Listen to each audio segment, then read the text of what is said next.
You're watching Epic Sketch Time. I'm Mark Monlux, a freelance illustrator in Tacoma, Washington.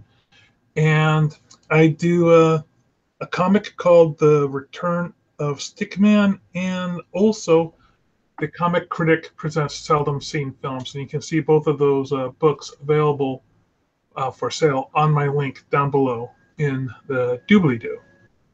Gentlemen, introduce yourselves. Hi, I'm Bill Morse. I'm a cartoonist and illustrator working out of Seattle, Washington. I do a webcomic called Rhapsodies at wpmorse.rhapsodies.com, and also to keep things interesting, I am doing a Batman sketch challenge this month. Batman sketch challenge. Sounds good. My name is Pat McCuen. I draw a comic called The Devil and Mr. Gandhi. You can read it at devilandgandhi.com. What is everybody working on today?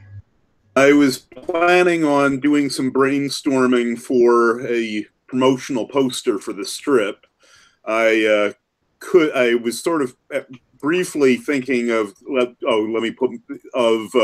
working on the piece that I've been working on for the last couple of sessions, but it's so close to done, it's kind of at the picking stage, so I probably would be more interesting for me to work on that one at my own time. And is anybody else having trouble accessing the share function? No. No, I'm able to share my screen.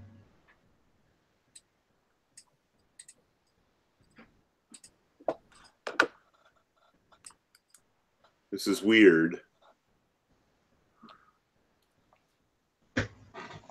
Oh, there it is. Okay, as I said, I'm mostly done the piece I've been working on. I probably have to tweak some of the lighting effects, but for the most part, I'm pretty happy with it. Thoughts, gentlemen?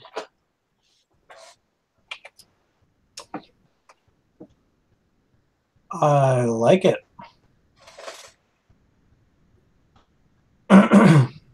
Just a second, Bill. That looks pretty good.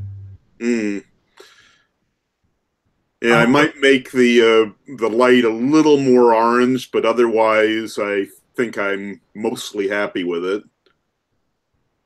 I might fine-tune the kids' profiles as well. A friend I showed it to thought they were a little too simplistic compared to everybody else, the father and the Sasquatch's face.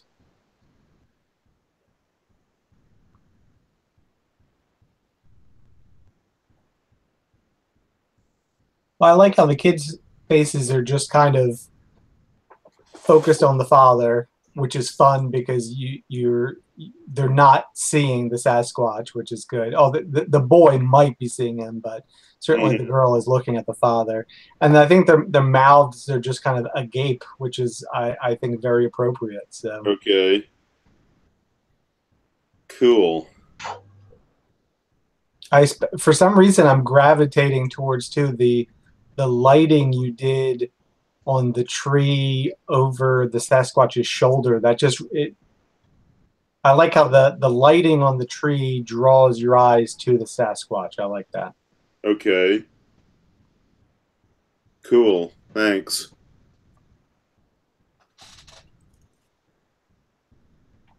Yeah, I think it's looking pretty damn fine, Bill. Great.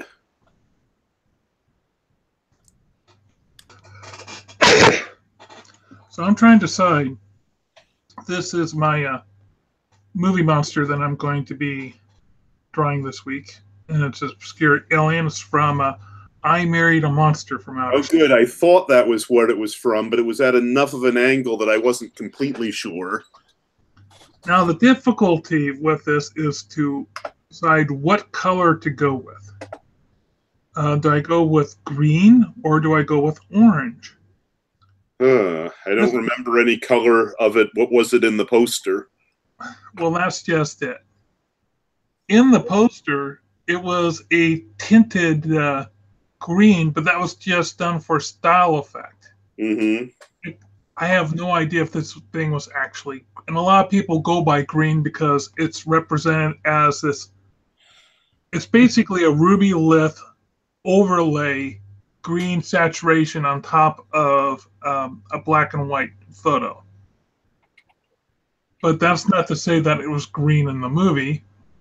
And I've seen Aurora model kits where people have drawn it as an orange creature because that's more versatile. Personally, still. And you have a more ability to have fun with the color. But the rubber masks of this thing are typically done as a lime green. Personally, I'd say you've had enough green aliens in your lineup. I'd go with the orange just for variety's sake.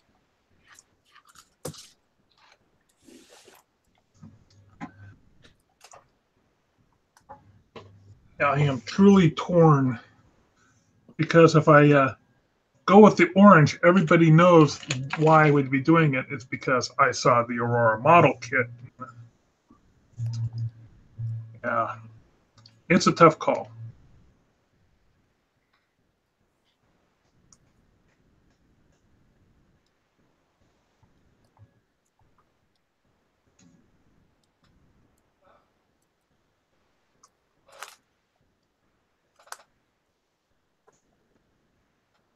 How was everybody's weekend?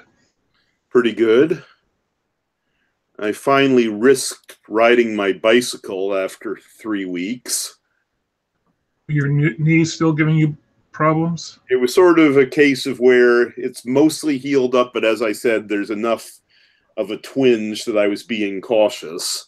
But I think I figured out what caused the trouble. I was talking to a friend who's a fellow bicyclist who was saying that having your seat too high, which I definitely was having, is definitely a recipe for screwing up your knee. So I lowered it considerably, and with any luck, that'll solve things. But in the meantime, I'm still continuing my ice sessions while watching movies in bed. And speaking of that, this weekend's selection was most enjoyable. What did you go for, Bill? I did a Napoleon-themed double feature, which consisted of the 1970s Waterloo, which is much better than most people say, considering how it flopped back then. And then a French and Anglo joint venture called Monsieur N, which I picked because there was a web page that seemed to think that it was the best Napoleon film in their opinion. So I figured didn't have any other ideas, so I tried it, and it was quite good. It essentially deals with Napoleon's life in St. Helens, and how, according to the conspiracy theory laid out in the plot, managed to escape it with none the wiser for 20 years.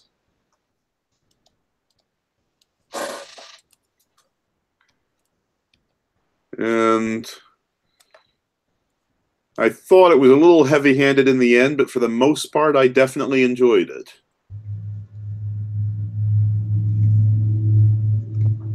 Able was I ere I saw Elba. Don't think I came across that one. It's a no. It's a what's the where you read it frontwards and backwards? It's the same. Oh, right. I remember learning that in like middle school back in the day. I thought it was Is that a palindrome? palindrome. Yep, that's the one. A Napoleon-themed palindrome.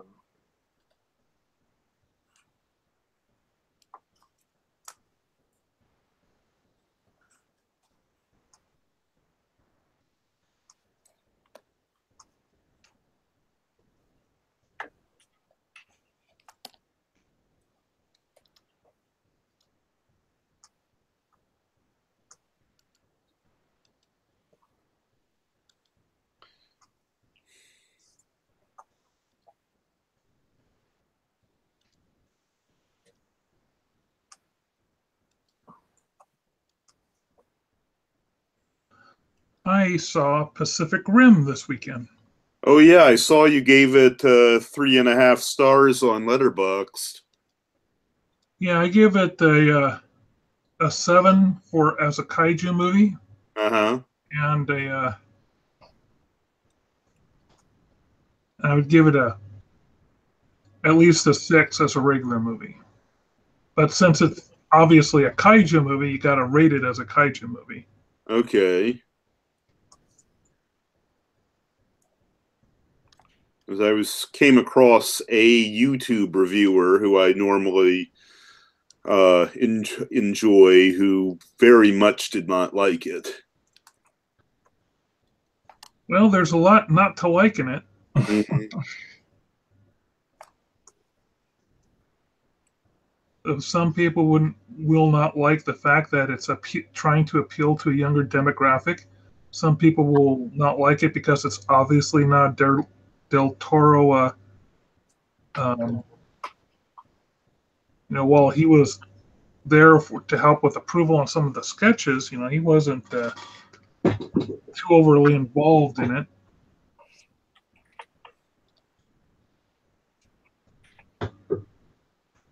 There was a severe lack of Ron Perlman. Mm-hmm.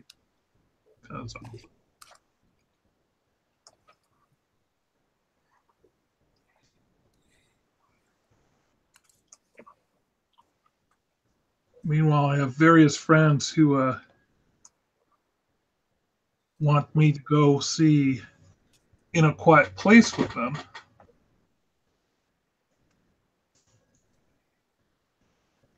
Oh, I don't think I've heard of that one. It's a horror movie.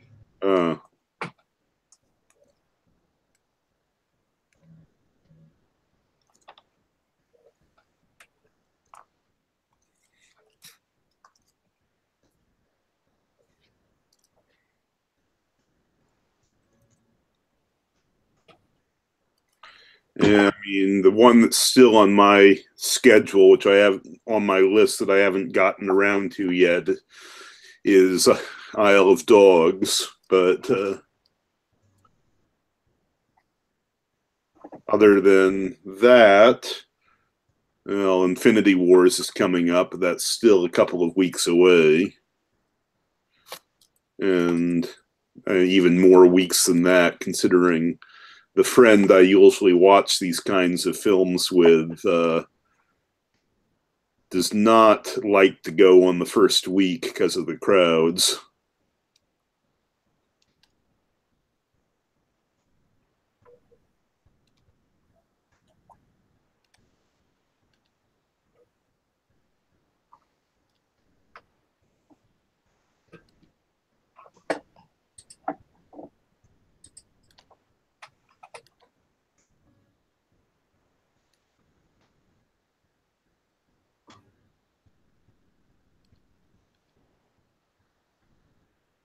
Pat, you're a family man.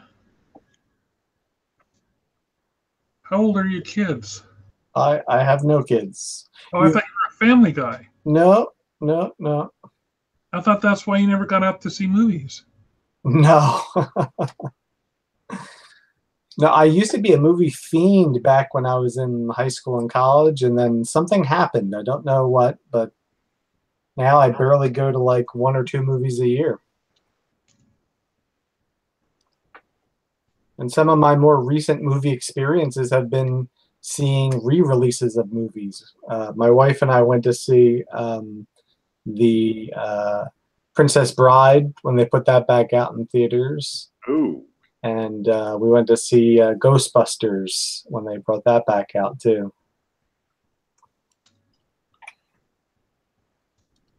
Oh, one of my viewing choices, I picked up a few at the library today, and one of the things that they had that I hadn't come across before, which I'm definitely looking forward to checking out, and don't laugh when I tell you I hadn't seen it yet, Sid and Nancy. No, I can understand missing Sid and Nancy. Especially if you weren't into the punk scene. I won't say I was into the punk scene, but it had always been on my radar because that was the first thing that Gary Oldman really made a name for himself in.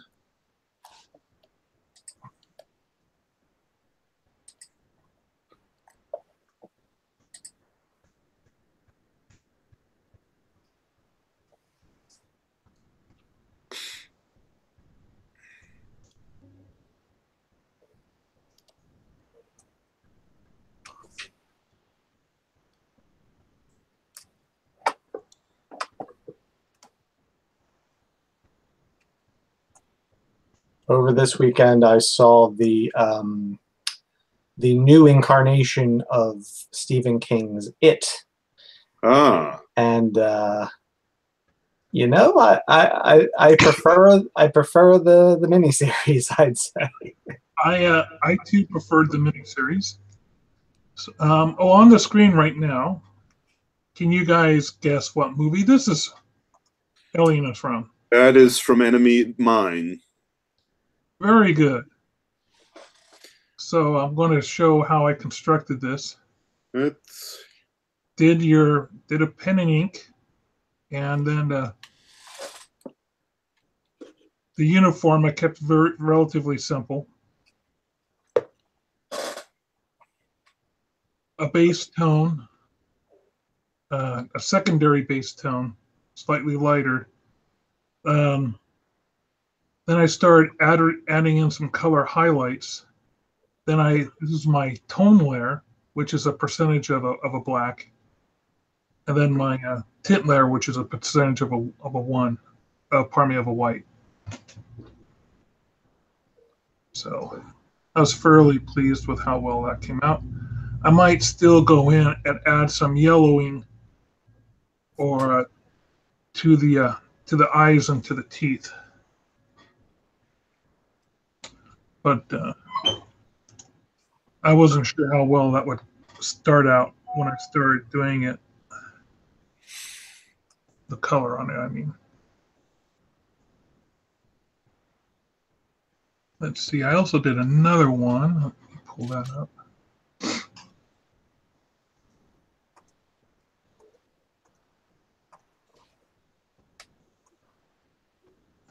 I only started coloring this one last week.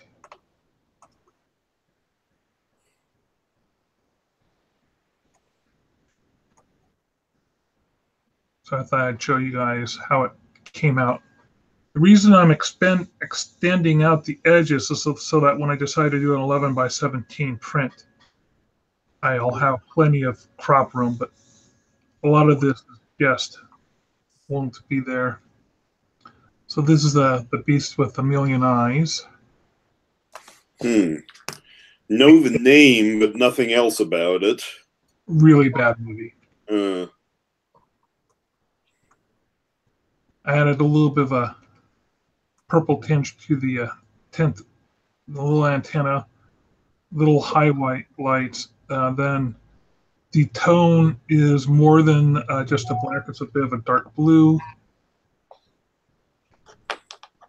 I actually went with a textured brush tip to get the little kind of metallic looking subsurface. And then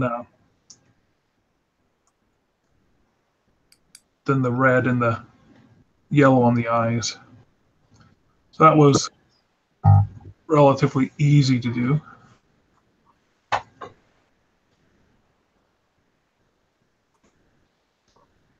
You know, I think when I Married a Monster from Outer Space here, what I'll do is I'll go ahead and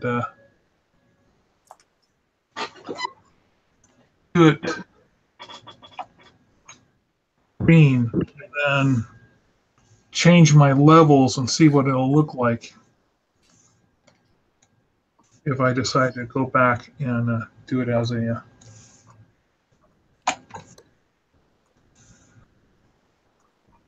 orange.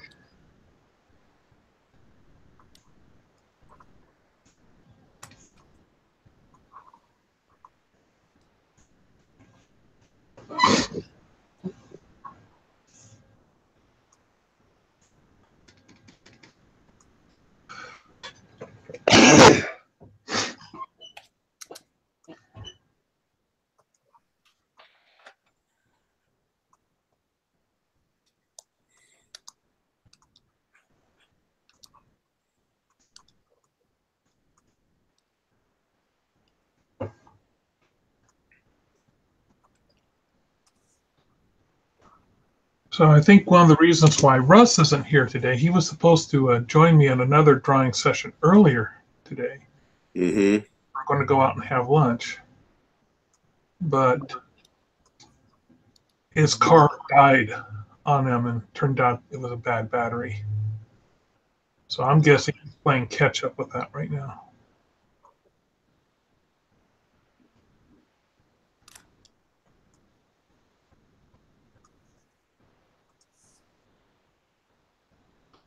And thank you, Patrick, for retweeting my tweet on Epic Sketch Time. That's very nice of you. Yeah, I can't remember when you go live. Is there a separate link for for people to watch this live, or does it just go up afterwards? It used to be live where you could watch it, but I don't know if you can do that anymore. I know that this link basically invites you in. Right. Yes. Yes. I keep seeing a link on YouTube saying it has, but oh, do you have to go to my channel when it's actually going on? let me see.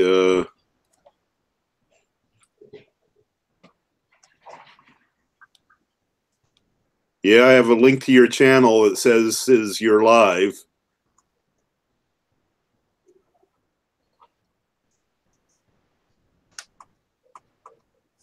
So I should probably have a link to my channel.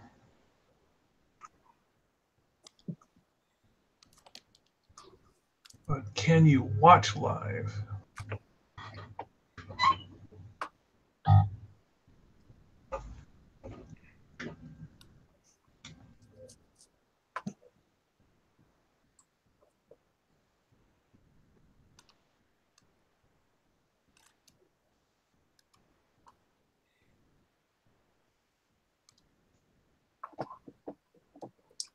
So I'm trying to track down a science fiction film.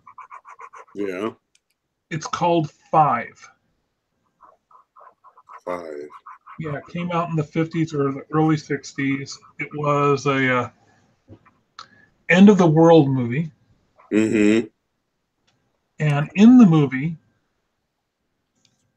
the bombs have fallen and there's only 5 people left alive. First, a woman, then a man and a woman, then another man, then another man, then another man. So there's 4 men and only 1 woman. And it's about the social dynamics involved in the end of the world. And these men. Number 5? No, or... the word 5. And that's part of the problem, is because there's a lot of... yeah, because there's one with the number 5 from 1951 that Scarecrow has in its post-apocalypse section. Oh, well, maybe it is titled as 5, but usually... Because the only one that's numbered, the only film I see where it's spelled F-I-V-E is a Abbas Kiarostami movie. You know, maybe I should look for the number. I was wondering why I was having such a hard time finding it. Well, thank you, Bill. I'll look for the number 5 now. Mm-hmm.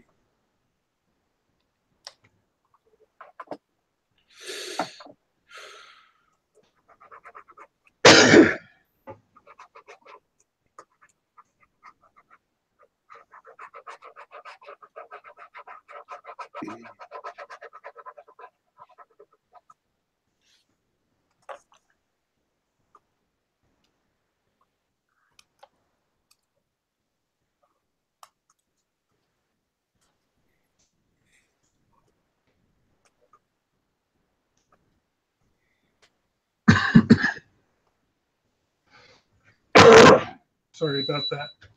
I'm pretty much over my cold, but I got some nasal drip that goes down the back of my throat now, and it's been causing me to cough.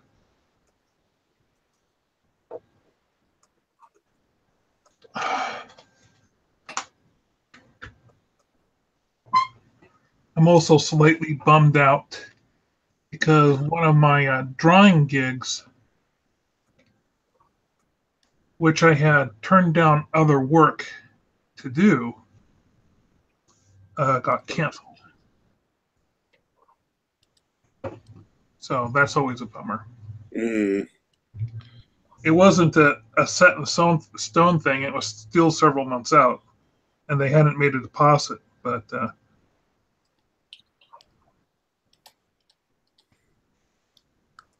it was confident about it enough that another project that came up, which was a tiny project, I put by the wayside. And now somebody else has the other project. And I've had an experience like that. The small project that I was working on last week got put in the mothballs because the committee couldn't make up their mind on who they didn't want to offend. you mean they had lots of people that they wanted to offend? Well, they had told me that one of the things that was be written on the shield would be the tech industry, and then they decided that they wanted to that they had just enough allies in the tech industry that they wanted to play it safe. It's 5 o'clock. I mean, I'm pretty sure that technically it's no skin off my back. They accepted I had handed it in on time and all that, but part of that is sort of after having so many tweaks because of minor details like that, it's kind of feels like a punchline. Do you have like a kill fee for when it goes back up on the shelf? It was mostly one of these. It's mostly I'm pretty sure I'm going to get paid no matter what because they accepted it, and they'll probably use it for something else.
One thing I've been wondering, Mark, and something I was hoping I could ask Russ as well, as far as convention strategy. I mean, you've been suggesting the whole fan art mix-up thing, but as far as product is concerned, when you're still trying to plug your own stuff, what would you say your balance between fan art deliberately intended to hook people and some of your own stuff would be? An excellent example would be my friend Travis Bundy. Uh-huh. Now, Travis Bundy decided to do this wonderful mashup of Star Trek The Next Generation characters done in the Nagel style. There was an artist in the 80s who did these pastel, very stylized women, often seen in Playboy at the time. Right. That used flat fills, and there was a very distinct line style to it with a thick edge and some thin details. And yet, because he used both of those techniques, those characters in that style, you can still tell his line quality, even though it looks like a Nagel. Mm-hmm. You can still tell from the line quality that it's one of his projects. Right. He also has been doing a number of movie poster related artwork pieces. Right now he's working on he did a series based on Puppet Master. Yeah. He did the first one as a favor to me, using a character named Blade. Right. And he's not doing a mashup. He's just taking those characters and putting in a setting of his own making. But the art style is still completely his art style. And it's more of his realistic than his cartooning. As he's been doing this, his realism has been improving tremendously. I want to say it's realistic, but it's more realistic than cartoony. And by cartoony, I mean disproportioned features, outlandish features. Uh-huh. Wait a minute. Sorry, getting... okay. So, did that answer your question at all? Maybe. I mean, for example, if I had some of the characters from my comic strip, if I did something like the characters from my comic strip cosplaying, would it be enough of the franchise mashup to count for people who don't know the strip?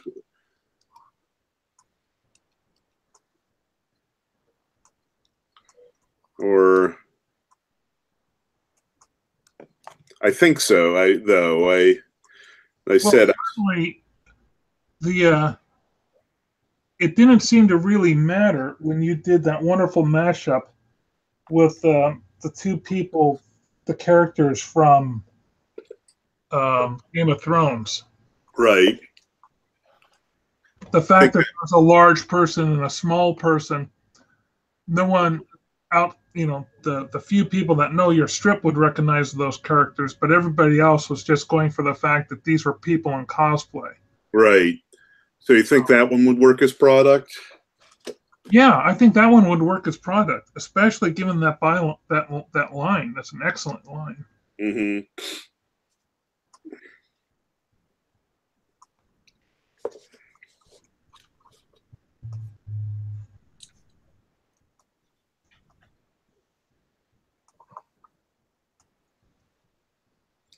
Considering it got me 72 likes on Instagram, which is a incredible record, since I average the best not counting one other piece, the best I generally do is about 25.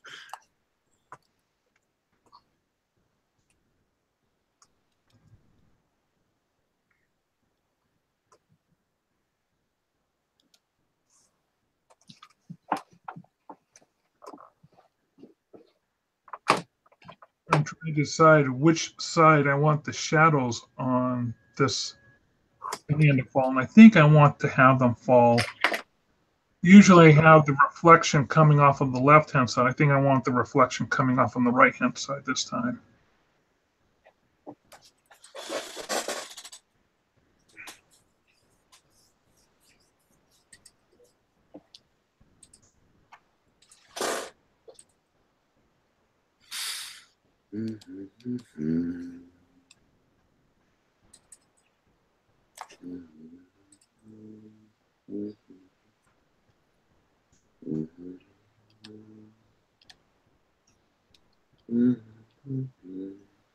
Okay, who's humming and hogging screen time?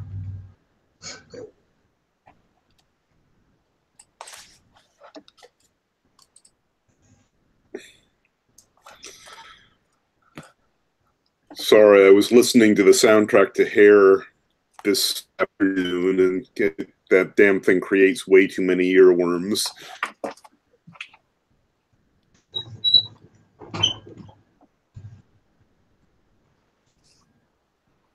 Hair, huh? Yeah.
I think the last musical I saw in the theater was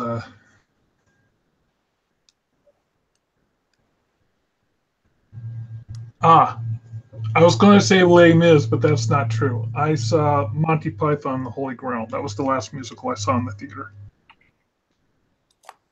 A nice live performance. I think the last musical I saw was that Buddy Holly retrospective. Oh my God! I'm sorry. That I have to change my answer now. I remember I saw a community theater production of the Buddy Holly story. I completely forgot about that.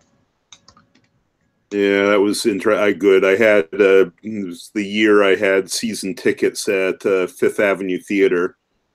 Gentlemen, if you take a quick look at my screen, I'm trying to decide which shade of green I should use as sort of like my my tone shade of green. And I'm leaning towards this kind of purpley one up here that I've tinted back, as opposed to this greener one down below.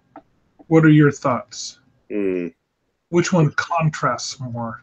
The greener one, which I'm choosing to call an olive at the moment, works fairly well for me. The one down here? Yeah.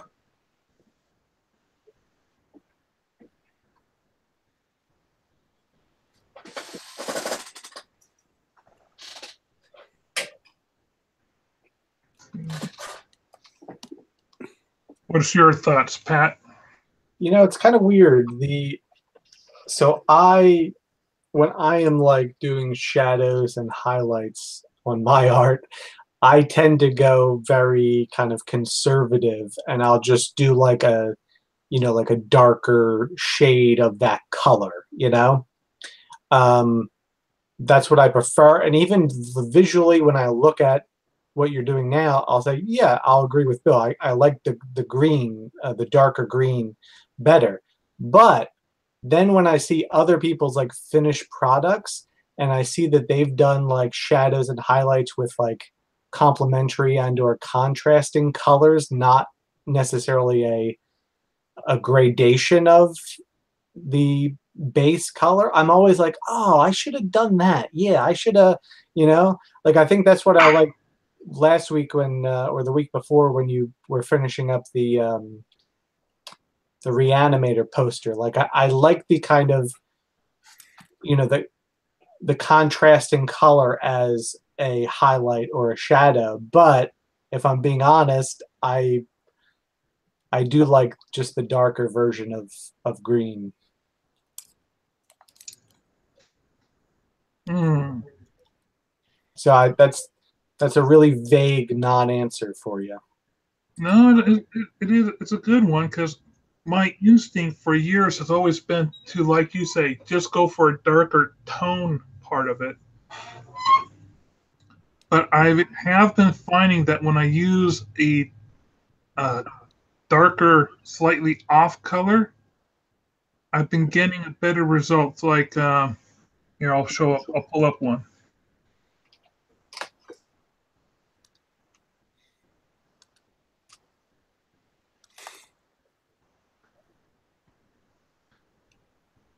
Now, sometimes, like what you were talking about, here's the green slime. And it is basically what we were talking about, where this green is just a darker version of this other green, and this is a slightly lighter version of that green. And because there's 3 levels, it's working really well. But then I do something along the line of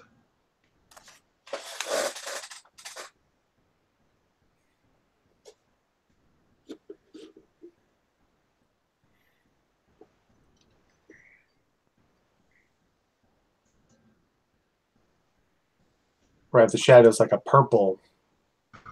right, but this is just one tint to kind of knock it forward a little bit. Hmm. But yeah, the purple is, but it totally makes the piece. Without that, it just looks kind of flat.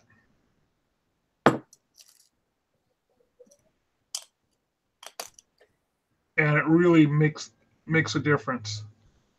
Now I'm thinking, which is one of the reasons this works so well, is because I have that alternating color happening on the tentacles right here, and that really pops them out. Yep.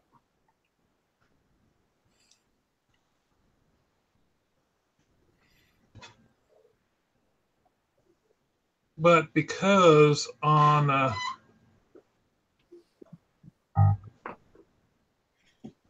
this one,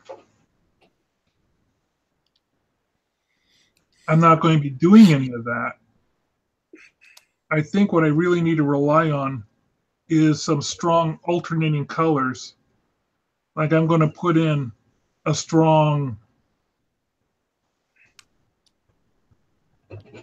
yellow highlight as well as some white highlights here and there to make it look kind of glistening and slick. But I really want that dark shadow to pop up. So I think for that sake, I might go with this color because as you can see, it's more of a purple blue color when it's all the way in the forefront. So when you start tinting it back, you don't see it quite as much. But yeah, I think for this one, I need to. I think it was beginning to work at when you had it set for, I'm guessing it was 75%. This is 75%. Okay, 60? 60. Yeah.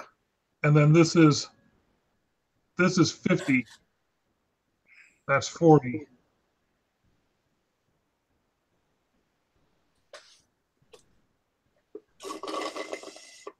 And I think I'm going to go with the blue because I'm not having anything else really pulsate up.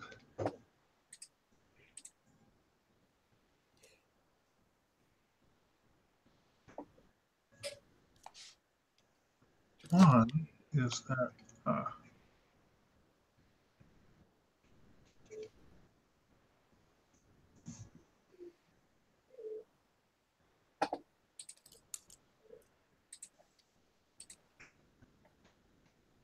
Now, I'll be the first to admit that I don't have the world's best sense of color.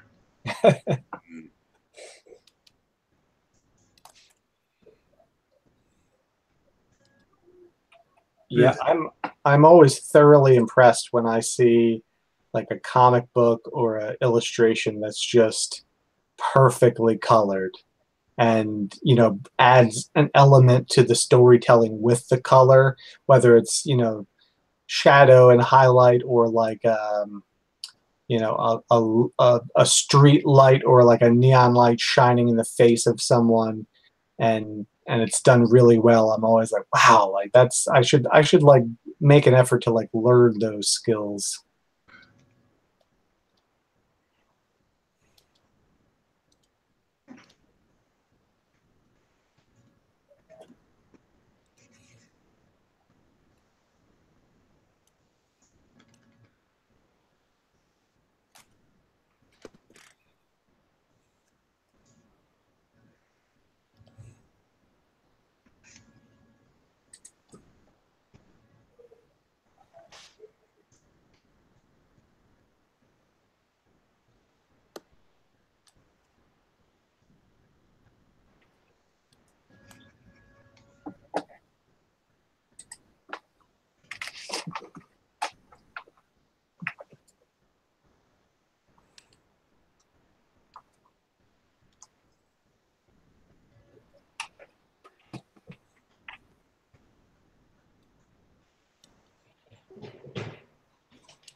So, Bill, you were saying that you were listening to the soundtrack of Hair.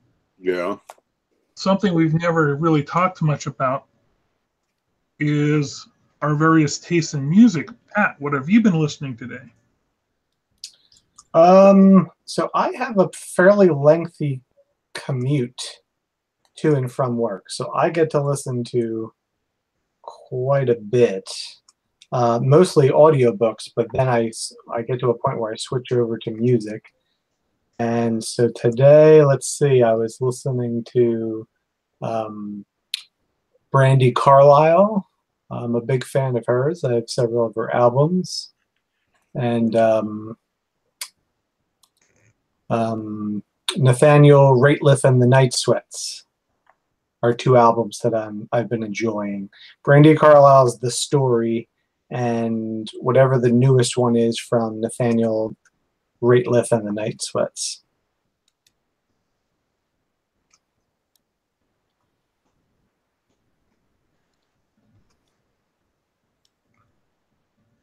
I was listening to the Platters earlier today.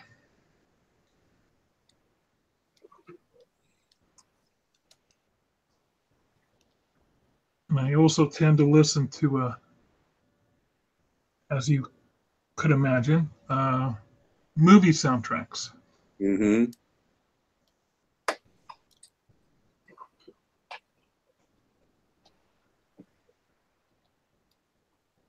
And the one I was listening to was Alfred Hitchcock's Vertigo, which is a terrific soundtrack.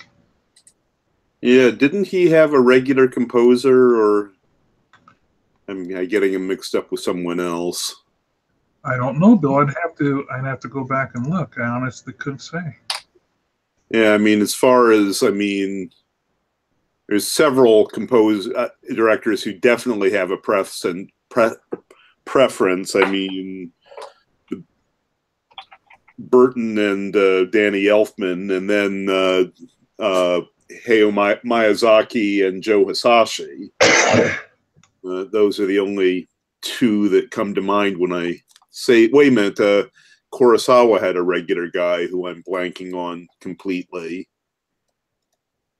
or at least I'm remembering the guy who did the soundtrack to Seven Samurai.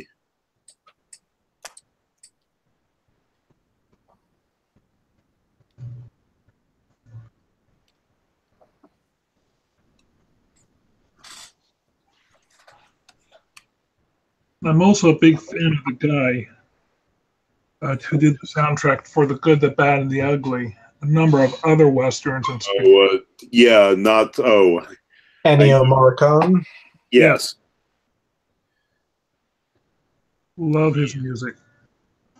I was so happy when he got the Academy Award for his soundtrack for Deadly Hateful Eight. I mean, he'd gotten a Lifetime Achievement Award about a year or so before, but it was so cool that he got a real reward after that. What, a Lifetime Award is not a real award? It's sort of like a gold watch. I would love a gold watch. I would love a Lifetime Award. I think there's a whole album of Yo-Yo Ma doing Ennio Morricone. Oh yes, I own that album. It's quite awesome. good. Quite good.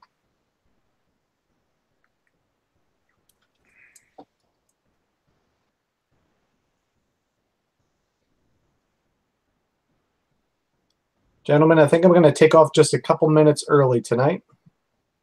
Always nice spending time with you both, and hopefully I'll see you next week. Cool. Sounds like a plan. Where are you heading off to tonight?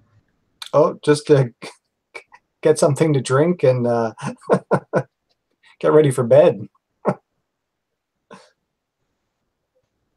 Have a good one, guys. Yep. Bye, Pat.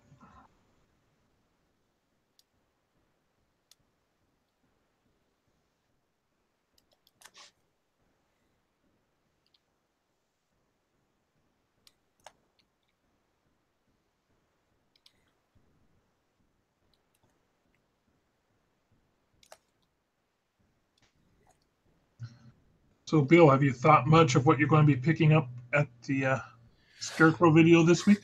At the moment I'm leaning towards dark comedies because there was one that there were a few that I stumbled over, and I'm embarrassed to say I'm blanking on the name of one of them. The other one was one of the ones that I saw in that direction was something called The Axe, which was something about people being downsized.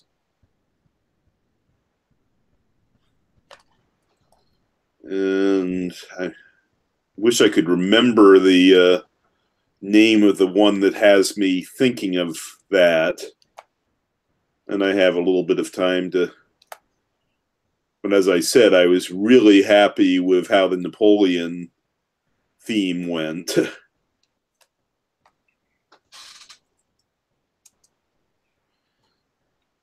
And I was sort of leaning towards comedy because I frequently find when I'm watching some of these darker, artsier films, I like to clear my palate either with a comedy or some nice action fluff. Have you ever seen Grosse Point Blank? Yes, I did. That was... Because it's both a wonderful dark comedy and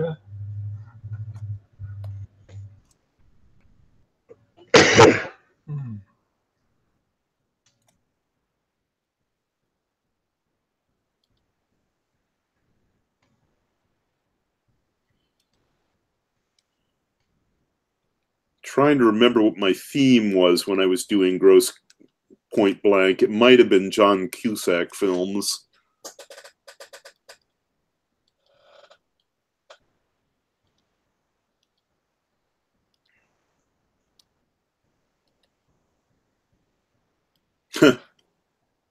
Here's a thought. It just occurred to me, considering what next week is. Maybe I should do some movies about tax or accountants.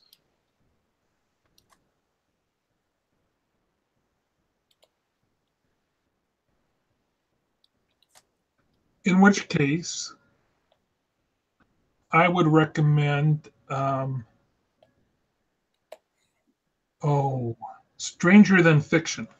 Ah, I think I've heard the name, but I definitely know I haven't seen it.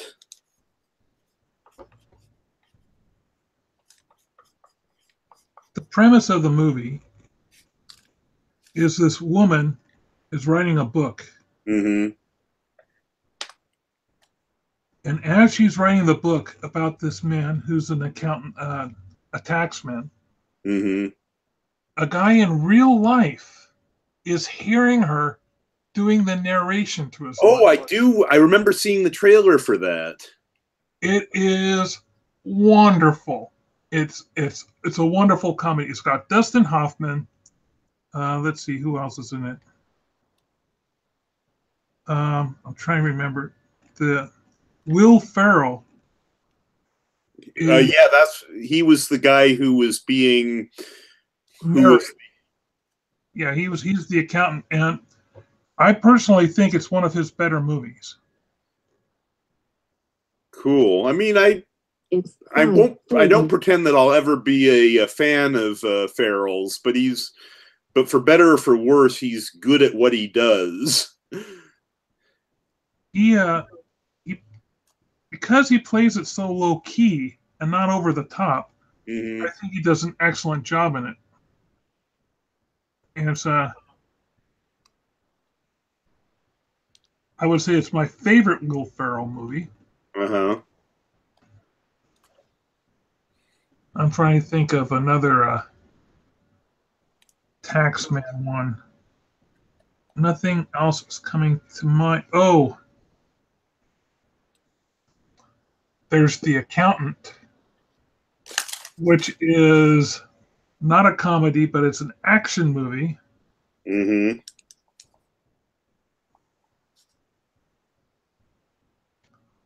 A hitman. There's this guy who basically does revealing accounting, revealing hidden secrets behind corporations.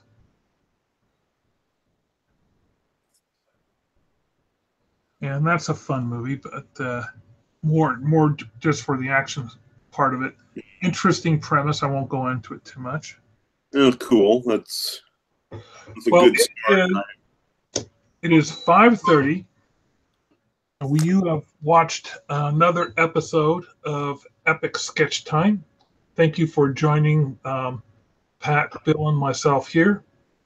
There will be down in the description below a link for people to sign up to Epic Sketch Time in case you want to join us yourselves. Bill, say goodbye. Goodbye. And goodbye, all.